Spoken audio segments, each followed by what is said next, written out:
welcome to Creative Coloring with Erum. I am Erum Tasneem and today I'll be using the watercolor brush markers to color.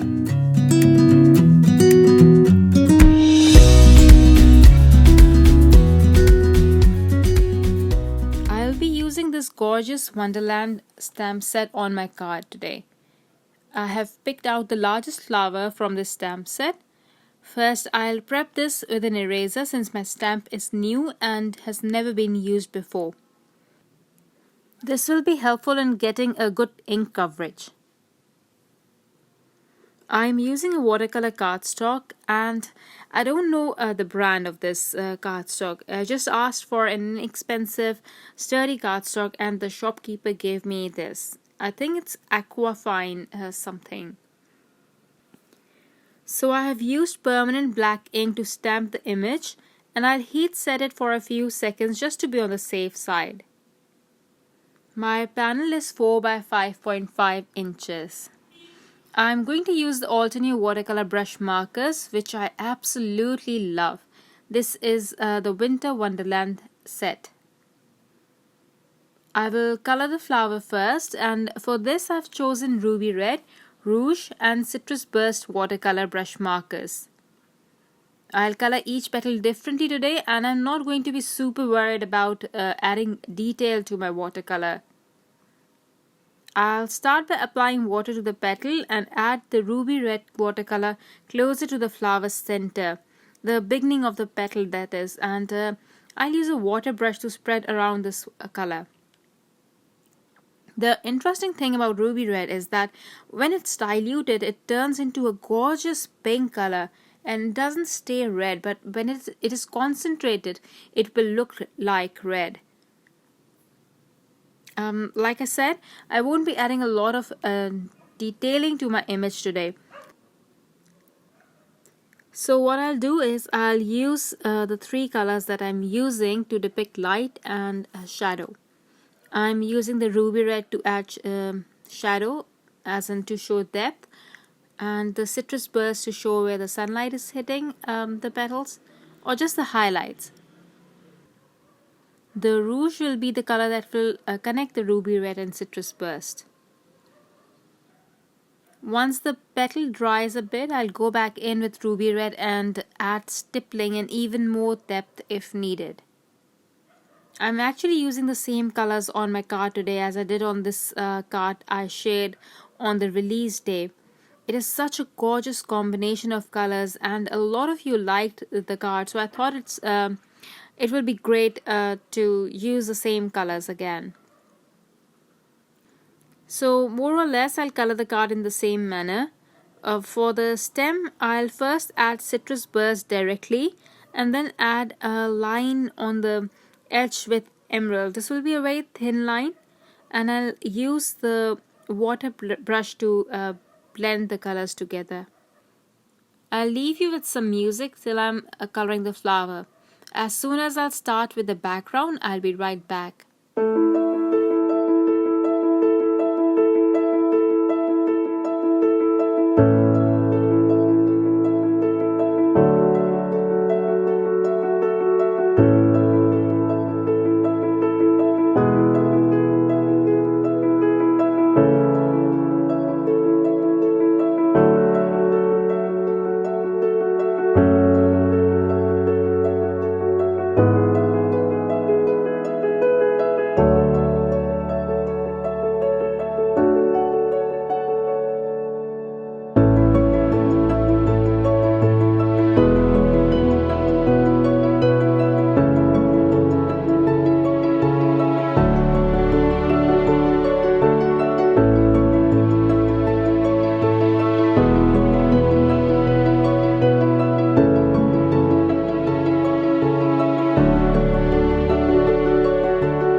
the background, I'll apply water generously with the help of a water brush. Like, seriously generously. Don't hold back. I'll squeeze the barrel as much as I can to add enough water so that it doesn't dry up for a while. Then I'll color directly with Lagoon watercolor brush marker. And you will see the beautiful bleed right away because of all the water I applied. I'll also drop in some Persian blue into this wet watercolor area. I'll use my water brush to spread this a bit. You will notice that I pressed the Persian blue watercolor brush marker barrel a little too much, so I'll pick it up with a tissue paper. And then I thought to add more of Lagoon to hide the blob, but I mistakenly picked up Emerald watercolor brush marker, which I didn't want to use on my background. So again, used a tissue paper to sop the Emerald watercolor and then hide this. I added a lot of concentrated Lagoon watercolor. So you can see that these watercolors are really forgiving. You will also notice that I add bits of ruby watercolor to my background. This is solely for interest and creating the artsy look so that the flower doesn't look as crisp as it's looking right now. I think a bit more of this ruby red would have looked better, but I was a little apprehensive in doing so. I will keep on working on the background till I'm happy with it. After I'm done, I will add splatters of Lagoon and Persian blue to the watercolored area and a little on the white space. I will then heat set it and add tons of splatters with water. I'll let it sit for a few seconds before picking them up with a tissue paper. After completely drying my panel, I'll add very fine black paint splatters since I've already added a very textured background because of the watercolor water splatters.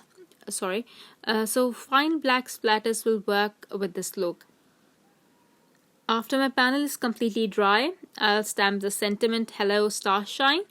I love the sentiment. It sounds so cool, and I thought the dark background works with the starshine sentiment.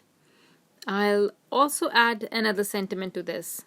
Why fit in when you were born to stand out? Amazing sentiments in this set, I tell you. I hope you liked my card. I love these watercolor brush markers. They are so awesome. Thank you for watching. See you next week. Bye.